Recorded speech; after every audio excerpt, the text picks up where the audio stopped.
Students நம்மோட commerce explorer media சேனலில் என்னென்ன சப்ஜெக்ட்ஸுக்கெல்லாம் வீடியோஸ் அப்லோட் பண்ணியிருக்கோம் அப்படின்ற லிஸ்ட்டு தான் இது. இந்த சப்ஜெக்டுக்குரிய வீடியோஸ்க்கு லிங்க் நான் டிஸ்கிரிப்ஷன் பாக்ஸில் கொடுத்துருக்கேன். Okay, financial accounting, corporate accounting, management accounting, cost accounting, இந்த எல்லா சப்ஜெக்ட்டுக்குமாய் ப்ளேலிஸ்ட்டும் க்ரியேட் பண்ணியிருக்கேன். அந்த ப்ளேலிஸ்ட்டோட லிங்க் டிஸ்கிரிப்ஷன் பாக்ஸில் செக் பண்ணிக்கோங்க. வணக்கம். இந்த வீடியோ கார்ப்பரேட் அக்கௌண்டிங் சப்ஜெக்ட்டுக்கான இன்ட்ரடக்ஷன் வீடியோ. இந்த வீடியோவில் நீங்கள் என்ன தெரிஞ்சுக்க போகிறீங்க அப்படின்னு பார்த்தீங்கன்னா, யூனிவர்சிட்டி ஆஃப் மெட்ராஸோட கார்ப்பரேட் அக்கௌண்டிங் சப்ஜெக்டை சிலபஸ் தெரிஞ்சுக்க போகிறீங்க. அது தவிர இன்ட்ரடக்ஷன் வீடியோ எதுக்காக அப்படின்னு பார்த்தீங்கன்னா, ஒரு சப்ஜெக்ட் எந்த மாதிரி இருக்குது, அதை படிக்க ஆரம்பிக்கிறதுக்கு முன்னாடி அதோட நேச்சர் என்ன, கஷ்டமான சப்ஜெக்டா ஈஸியான சப்ஜெக்டா, எந்தெந்த யூனிட் எப்படி இருக்கும், அந்த இன்ட்ரடக்ஷன் தெரிஞ்சது அப்படின்னா உங்களுக்கு அதுக்கேற்ற மாதிரி ஆரம்பத்தில் இருந்தே ப்ரிப்பேர் பண்ணுறதுக்கு ஈஸியாக இருக்கும். அதனால் இந்த வீடியோ கண்டிப்பாக உங்களுக்கு யூஸ்ஃபுல்லான வீடியோ, மிஸ் பண்ணாமல் பாருங்கள். ஓகே, பார்த்தீங்க அப்படின்னா கார்ப்பரேட் அக்கௌண்டிங் சப்ஜெக்ட் இது வரைக்கும் ஸ்டூடெண்ட்ஸ் டிஃபிகல்ட்டாக ஃபீல் பண்ணக்கூடிய அக்கௌண்ட் சப்ஜெக்டில் ஒன்று கார்ப்பரேட் அக்கௌண்டிங் சப்ஜெக்ட். மேம் பயமுறுத்துறீங்களே அப்படின்னா கண்டிப்பாக கிடையாது. ஆனால் அது டிஃபிகல்ட்டான சப்ஜெக்ட் இல்லை அப்படின்றத சொல்கிறதுக்கு தான் இந்த இன்ட்ரடக்ஷன் வீடியோ. ஓகே, ஸோ உங்களுக்கு பார்த்தீங்க அப்படின்னா பிகாம் ஸ்டூடெண்ட்ஸுக்கு காஸ்ட் அக்கௌண்டிங் இருக்குது, ஃபினான்ஷியல் அக்கௌண்டிங் இருக்குது, மேனேஜ்மெண்ட் அக்கௌண்டிங், கார்ப்பரேட் அக்கௌண்டிங், இந்த கம்பேர்டு டு எல்லா அக்கௌண்ட்ஸ்லேயும் ஸ்டூடெண்ட்ஸ் இந்த சப்ஜெக்டை டிஃபிகல்ட்டாக ஃபீல் பண்ணுறாங்க. ஆனால் அந்த மாதிரி டிஃபிகல்ட்டான சப்ஜெக்ட் கிடையாது. ஆரம்பத்தில் இருந்தே இப்போ நான் இந்த வீடியோவில் சொல்கிற மாதிரி நீங்கள் ப்ரிப்பேர் பண்ண ஆரம்பிச்சிங்க அப்படின்னா இந்த சப்ஜெக்டை நீங்கள் ஈஸியாக அரியர் இல்லாமல் கிளியர் பண்ண முடியும்.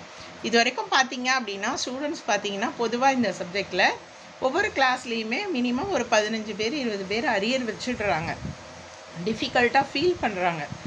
ஆனால் இந்த வீடியோவை மிஸ் பண்ணாமல் பாருங்கள், உங்களுக்கு ஒரு ஐடியா கிடைக்கும். ஓகே, அரியர் இல்லாமலும் கிளியர் பண்ணலாம், நல்ல பர்சன்டேஜோடையுமே இந்த சப்ஜெக்டில் மார்க் எடுக்கலாம். ஓகே, ஸோ ஒரு சில கிளாஸஸில் நான் சொல்கிறேன் கார்ப்பரேட் அக்கௌண்டிங் ரொம்பவே டிஃபிகல்ட்டான சப்ஜெக்ட் அப்படின்னா ஸ்டூடெண்ட்ஸ் சேலஞ்சாக கூட எடுத்து நாங்கள் சென்டம் ஸ்கோர் பண்ணுறோம் பாருங்கள் அப்படின்ற அந்த ஆட்டிடியூடில் இருப்பாங்க.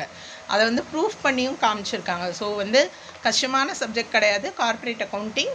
நீங்கள் வந்து எப்படி ப்ரிப்பேர் பண்ணணுன்றதை இந்த வீடியோவை பார்த்து தெரிஞ்சுக்கோங்க. ஓகே, ஸோ அடுத்து இந்த சப்ஜெக்ட்டுக்கு நீங்கள் என்ன புக்ஸ் ரெஃபர் பண்ணலாம் அப்படின்னு பார்த்தீங்கன்னா, உங்களோட ஸ்டாஃப் என்ன சொல்கிறாங்களோ அந்த புக்கை நீங்கள் வாங்கிக்கோங்க. பொதுவாக பார்த்தீங்க அப்படின்னா எல்லா காலேஜஸ்லேயுமே ரெஃபர் பண்ணக்கூடிய book corporate accounting TS Reddy Murthy book தான் உங்களுக்கு வந்து சொல்லுவாங்க. பார்த்தீங்கன்னா இதில் வால்யூம் 1 வால்யூம் 2 அப்படின்னு 2 புக்கு இருக்கும். ஓகே, ஸோ கார்ப்பரேட் அக்கௌண்டிங் உங்களுக்கு 3rd செமஸ்டர்லேயும் வரப்போகுது, 4th செமஸ்டர்லேயும் வரப்போகுது. 3rd செமஸ்டரில் வால்யூம் 1, 4th செமஸ்டரில் வால்யூம் 2. ஓகே, ஸோ தனித்தனியாகவும் புக் இருக்குது, இல்லை ரெண்டுத்தையும் கம்பைன் பண்ணியும் புக்கு இருக்குது. நீங்கள் இந்த புக்கை ரெஃபர் பண்ணலாம். சம்டைம்ஸ் பார்த்தீங்க அப்படின்னா ஒரு சிலர் வந்து உங்களுக்கு author name MV Nagarajan. Okay, corporate அக்கௌண்டிங்க்கு இதுலேயுமே 2 வால்யூம் புக் இருக்குது.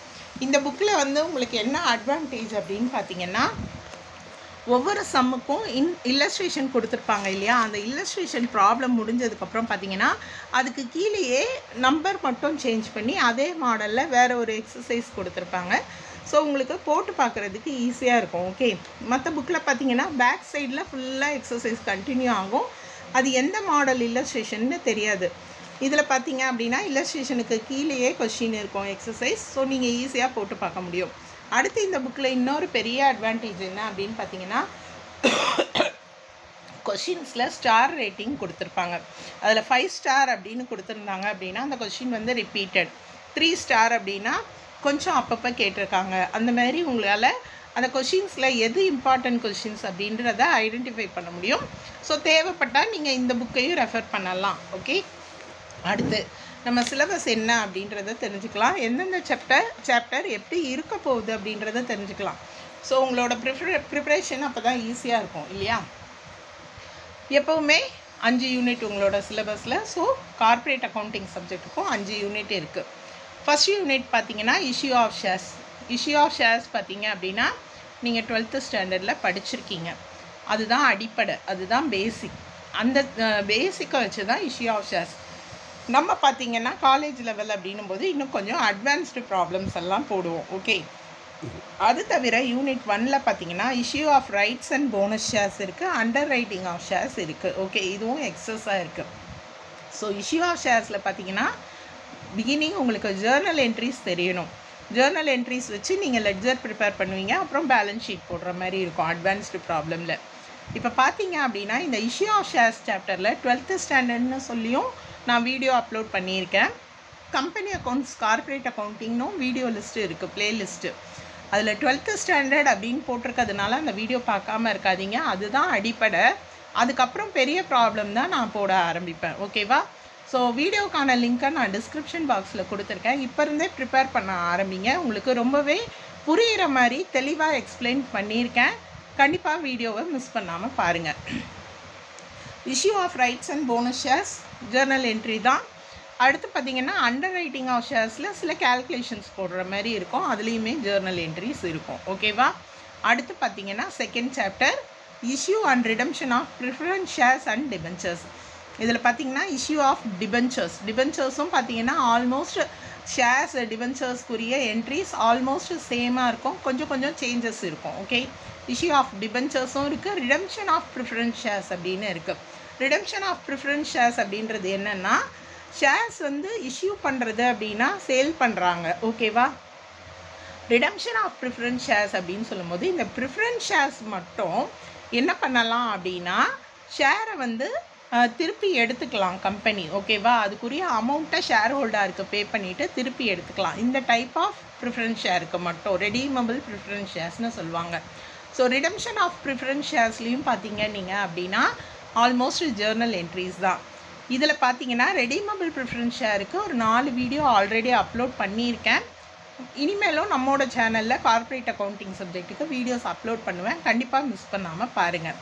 அடுத்து 3rd unit final accounts. Final accounts already படிச்சிருக்கோமே மேம், படிச்சிருக்கீங்க, 12th ஸ்டாண்டர்டில் படிச்சிருக்கீங்க. அது நீங்கள் படித்தது பார்த்தீங்கன்னா சோல் ட்ரேடருக்கு படித்தது ஃபைனல் அக்கௌண்ட்ஸ். ஓகேவா? இது பார்த்தீங்கன்னா கம்பெனி ஃபார்ம் ஆஃப் ஆர்கனைசேஷன், கம்பெனிஸ்க்கு போடுற ஃபைனல் அக்கௌண்ட்ஸ். அப்போ ரெண்டும் வேறு கிடையாது. அதில் இருக்கிற ரூல்ஸ் தான் இங்கேயும் ஃபாலோ பண்ண போகிறோம். பேட் டெப்ஸ் எப்படி கால்குலேட் பண்ணுவோமோ, அட்ஜஸ்ட்மெண்ட் எப்படி போடுவோமோ அதே மாதிரி தான் போடுவோம். ஓகே, க்ளோசிங் ஸ்டாக்கு எங்கே போடுவோம், P&L போடுவோம், ட்ரேடிங் அக்கௌண்ட்டில் காட்டுவோம், அண்டு பேலன்ஸ் ஷீட்டில் மறுபடி க்ளோசிங் ஸ்டாக் காட்டுவோம். அந்த ரூல்ஸ் எல்லாமே ஒன்று தான். என்ன அப்படின்னு பார்த்தீங்கன்னா இதில் ஃபார்மேட் கொடுத்துருப்பாங்க. உங்களோட ப்ராஃபிட் அண்ட் லாஸ் அக்கௌண்ட்டுக்கும் பேலன்ஸ் ஷீட்டுக்கும் இப்படி தான் ப்ரிப்பேர் பண்ணணும்னு ஒரு ஃபார்மேட் இருக்கும். அந்த ஃபார்மேட்டில் போட போகிறீங்க. ஸோ மற்றபடி எல்லா அட்ஜஸ்ட்மெண்ட்டுக்குமே ரூல்ஸ் அதே தான். ஓகே, ஸோ நீங்கள் 12th final accounts of sole trader நல்லா படிச்சிருந்தா, ஃபஸ்ட் இயரில் கூட உங்களுக்கு இருக்குது இல்லையா, ஃபைனல் அக்கௌண்ட்ஸ் படிச்சிருப்பீங்க பிகாம் ஃபஸ்ட் இயரில். ஸோ அது தெரிஞ்சது அப்படின்னாலே இந்த சாப்டர் ரொம்பவே ஈஸி. இந்த சாப்டரை நீங்கள் கான்சன்ட்ரேட் பண்ணி படித்தா நல்ல மார்க் எடுக்க முடியும். ஃபைனல் அக்கௌண்ட்ஸ் ஆஃப் கம்பெனிஸ் கண்டிப்பாக வீடியோஸ் நம்மளோட சேனலில் அப்லோட் பண்ணுறேன், மிஸ் பண்ணாமல் பாருங்கள். 4th யூனிட் பார்த்தீங்கன்னா valuation of goodwill and shares. எங்கேயோ பார்த்த மாதிரி இருக்கும் இந்த சாப்டர். பார்ட்னர்ஷிப், ஃபஸ்ட் இயரில் பார்ட்னர்ஷிப்பில் நீங்கள் வேல்யூஷன் ஆஃப் குட்வில் சம்ஸ் போட்டிருப்பீங்க. ஸோ அதே மெத்தடில் தான் இங்கேயும் valuation of goodwill, average profit method, super profit method எல்லாமே வரும். ஓகே, ஸோ அடுத்து பார்த்தீங்கன்னா வேல்யூஷன் ஆஃப் ஷேர்ஸும் அடிஷ்னலாக படிக்க போகிறீங்க. இப்போ இருக்கக்கூடிய எல்லா சாப்டர்ஸோடையும் எல்லா யூனிட்டோடையும் கம்பேர் பண்ணும்போது பார்த்தீங்கன்னா இந்த யூனிட் 4 வந்து ரொம்பவே ஈஸியான சாப்டர் உங்களுக்கு. ஓகேவா? ஸோ நீங்கள் வந்து ஈஸியாக மார்க் எடுக்கணும் அப்படின்னா இந்த சாப்டரை கான்சென்ட்ரேட் பண்ணி படிங்க. ஏன்னா இதில் வந்து கண்டிப்பாக உங்களுக்கு ஃபார்முலாஸ் மட்டும்தான் இருக்குது, ரொம்ப டிஃபிகல்ட்டான ரூல்ஸ் எல்லாம் கிடையாது. அக்கௌண்ட் சப்ஜெக்டை பொறுத்த வரைக்கும் எப்போவுமே ஒரு யூனிட் தியரி சாப்டர் இருக்கும். 5th யூனிட் உங்களுக்கு theory chapter, Indian accounting standards. இதில் நமக்கு ப்ராப்ளம்லாம் கிடையாது. ஓகே, ஸோ அக்கௌண்ட் சப்ஜெக்டை டிஃபிகல்ட்டாக ஃபீல் பண்ணக்கூடிய ஸ்டூடெண்ட்ஸுக்கு எப்போவுமே நான் கொடுக்கக்கூடிய ஒரே அட்வைஸ், அந்த ஒரு தியரி சாப்டரை கான்சென்ட்ரேட் பண்ணி படிங்க. ஏன்னா எல்லா யூனிட்டில் இருந்தும் ஈக்குவலாக நமக்கு கொஷின்ஸ் கேட்பாங்க. அப்போ 5th யூனிட்ல இருந்து கம்பல்சரி 2 2 மார்க், ஒரு 5 மார்க், ஒரு 10 மார்க் கொஷின் வர்றதுக்கு வாய்ப்பு இருக்குது. ஸோ இதில் இருக்கக்கூடிய இம்பார்ட்டன்ட் கொஷின்ஸை நீங்கள் படிச்சுக்கிட்டீங்க அப்படின்னா கண்டிப்பாக இந்த யூனிட்டில் வரக்கூடிய கொஷின்ஸை நீங்கள் அட்டென்ட் பண்ண முடியும், மார்க் எடுக்க முடியும். ஓகே, ஸோ நான் ஏற்கனவே சொன்ன மாதிரி கார்ப்பரேட் அக்கௌண்டிங் சப்ஜெக்டை எப்படி ஈஸியாக ப்ரிப்பேர் பண்ணுறது, ஆரம்பத்துலேருந்தே ப்ரிப்பேர் பண்ணுறதுக்கு உங்களுக்கு ஐடியா தர்றேன் அப்படின்னு சொல்லியிருக்கேன் இல்லையா. ஸோ அக்கௌண்ட் சப்ஜெக்டை பொறுத்த வரைக்கும் என்னோட எந்த வீடியோவில் டிப்ஸ் வீடியோவில் நீங்கள் பார்த்தீங்க அப்படின்னாலும் நான் சொல்கிற முதல் விஷயம், அக்கௌண்ட் சப்ஜெக்ட் அப்படின்னாலே ஃபஸ்ட்டு 2 மார்க் கொஷின்ஸை கான்சென்ட்ரேட் பண்ணி படிங்க. ஏன்னா 2 மார்க் கொஷின்னா இப்போ தியரி சப்ஜெக்ட் அப்படின்னா ஒரு லெசனில் 20 கொஷின் 25 கொஷின் இம்பார்ட்டன்ட் கொஷின் இருக்கும். ஆனால் அக்கௌண்ட் சப்ஜெக்டை பொறுத்த வரைக்கும் பார்த்தீங்கன்னா ப்ரீவியஸ் இயர் கொஷின் பேப்பர் பார்த்தீங்கன்னா ஒவ்வொரு யூனிட்லேயுமே மினிமம் ஒரு 10 கொஷின் தான் இம்பார்ட்டன்ட் கொஷின் இருக்கும். ஸோ மொத்தமே உங்களுக்கு 5 யூனிட் தான் இருக்குது இல்லையா? ஸோ 5 யூனிட்டில் 10 இம்பார்ட்டன்ட் 2 மார்க் ரிப்பீட்டட் கொஷின் இருக்குது அப்படின்னா அந்த கொஷினை நீங்கள் கான்சென்ட்ரேட் பண்ணி படிச்சிங்க அப்படின்னாலே உங்களால் 20 மார்க்ஸ் ஈஸியாக வாங்க முடியும். உங்களுக்கு பாஸ் பண்ணுறதுக்கு தேவையானதே 30 மார்க் தான். அதில் 20 மார்க்கு இந்த கொஷின் ஆன்சரையே நீங்கள் படிச்சிங்கன்னா ஈஸியாக செக்யூர் பண்ண முடியும். ஓகே, நம்மளோட சேனலில் உங்களுக்கு கண்டிப்பாக ஒவ்வொரு யூனிட்டுக்கும் 2 மார்க் கொஷின்ஸ் அந்த ஆன்சரை கூட எவ்வளோ சிம்பிளிஃபை பண்ணி கொடுக்க முடியுமோ நான் வீடியோவாக போட்டு அப்லோட் பண்ணுறேன். அந்த வீடியோஸை மிஸ் பண்ணாமல் பாருங்கள். மொத்தமே 5 யூனிட்டுக்கும் சேர்த்து ஒரு 50 கொஷின்ஸ்குள்ளே தான் இருக்கும். நீங்கள் ஆரம்பத்தில் இருந்தே 2 மார்க் கொஷினை படிக்க ஆரம்பிச்சிங்க அப்படின்னாலே நீங்கள் பாஸ் பண்ணுவோமா அப்படின்ற கேள்வியே கிடையாது. டவுட் இல்லாமல் நீங்கள் பாஸ் பண்ண முடியும். அடுத்து பார்த்தீங்க அப்படின்னா நீங்கள் ப்ரிப்பேர் பண்ண வேண்டிய மெத்தடில் எல்லா சாப்டரையும் பார்த்தீங்க அப்படின்னா படிக்கிற ஸ்டூடெண்ட்ஸ் 3 கேட்டகரி ஆஃப் ஸ்டூடெண்ட்ஸ் அப்படின்னு பார்ப்போம். ஸோ ரொம்ப நல்லா படிக்கிற ஸ்டூடெண்ட்ஸ் இந்த சாப்டர்ஸ் எல்லாமே உங்களுக்கு ஈஸியாக தான் இருக்கும். நீங்கள் ஜேர்னல் என்ட்ரி படிச்சுடுவீங்க, எப்படி ஆன்சர் வைக்கிறது எல்லாமே தெரியும், ஃபார்மலாக எல்லாமே. ஸோ அவங்களுக்கு எந்த டிப்ஸும் தேவையில்லை. நீங்கள் வந்து ஆரம்பத்தில் இருந்தே கிளாஸில் என்ன நடத்துகிறாங்களோ அதை தெரிஞ்சுக்கோங்க. உங்களுக்கு டவுட்ஸ் இருந்தது அப்படின்னா நம்மளோட சேனல்லையும் வீடியோஸை ரெஃபர் பண்ணுங்கள். உங்களுக்கு தேவையான கான்செப்ட், ஃபார்மேட், ப்ராப்ளம்ஸ் எல்லாமே நான் கண்டிப்பாக வந்து உங்களுக்கு சேனலில் வீடியோஸாக அப்லோட் பண்ணுவேன். மிஸ் பண்ணாமல் பாருங்கள். உங்களுக்கு நல்ல மார்க் எடுக்க முடியும் இது படிக்கிற ஸ்டூடெண்ட்ஸ்க்கு. ஓகேவா?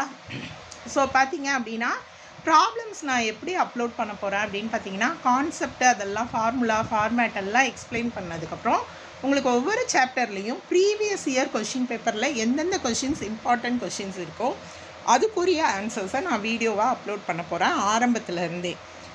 ஸோ எக்ஸாம் டைம்லேயும் உங்களுக்கு ப்ரிப்பேர் பண்ணுறதுக்கு ரொம்பவே ஈஸியாக இருக்கும். அதுக்கு ஃபஸ்ட்டு நீங்கள் கான்செப்ட்டு, ஃபார்மேட், ஃபார்முலா அந்த வீடியோஸை பார்க்கணும். ஓகே, ஸோ ஆரம்பத்தில் இருந்தே இதெல்லாம் செஞ்சுட்டிங்கன்னா கடைசி நேரத்தில் நீங்கள் கஷ்டப்பட தேவையில்லை. ஆரம்பத்தில் இருந்தே ப்ரிப்பேர் பண்ண ஆரம்பிங்க. அடுத்து ஒரு சில ஸ்டூடெண்ட்ஸ் இருப்பாங்க, எல்லாமே படிச்சுருவாங்க, ஆனால் ஃபைனல் ஆன்சர் மட்டும் வராமல் ஏதோ ஒரு கன்ஃபியூஷன் வந்துடும், ஏதோ ஒரு மிஸ்டேக் வந்துடும். நீங்களுமே கவலைப்படலாம் தேவையில்லை. ஏன்னா உங்களுக்கு ஃபார்மேட், ஃபார்முலா எல்லாமே படிச்சுடுவீங்க, ஜேர்னல் என்ட்ரிஸ்லாம் இல்லையா?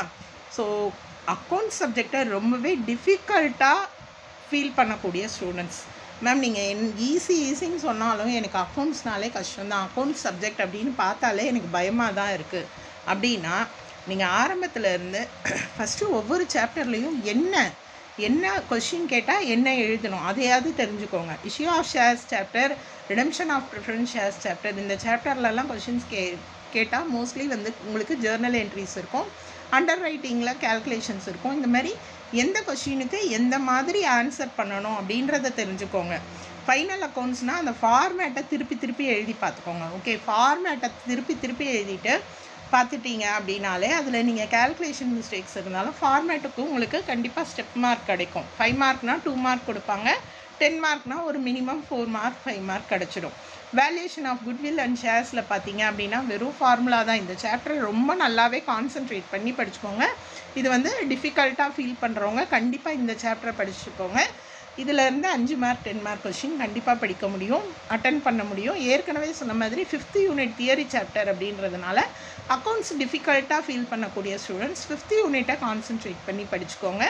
கண்டிப்பாக நீங்கள் பாஸ் பண்ண முடியும். இந்த வீடியோவில் கொடுத்துருக்க இன்ஃபர்மேஷன்ஸ் எல்லாத்தையுமே நீங்கள் மிஸ் பண்ணாமல் வாட்ச் பண்ணியிருந்தீங்க அப்படின்னா அதுக்கேற்ற மாதிரி உங்களோட ப்ரிப்பரேஷனை ஸ்டார்ட் பண்ண முடியும். ஆரம்பத்தில் இருந்தே சப்ஜெக்டை படிக்க ஆரம்பிங்க. கிளாஸில் என்னென்ன சொல்கிறாங்களோ அதை நல்லா கவனிங்க. அதுக்கு மேலே உங்களுக்கு டவுட்ஸ் இருந்தது அப்படின்னா நம்மளோட சேனலில் கார்ப்பரேட் அக்கௌண்டிங் சப்ஜெக்ட்டுக்கு ரெகுலராக வீடியோஸ் அப்லோட் பண்ணுவேன். ப்ரீவியஸ் இயர் கொஷின் பேப்பரில் இருக்கக்கூடிய ப்ராப்ளம்ஸ்க்கு ஆன்சர் சால்வ் பண்ணி வீடியோ அப்லோட் பண்ண போகிறேன். அந்த வீடியோஸை கண்டிப்பாக மிஸ் பண்ணாமல் பாருங்கள், உங்களுக்கு யூஸ்ஃபுல்லாக இருக்கும். நன்றி.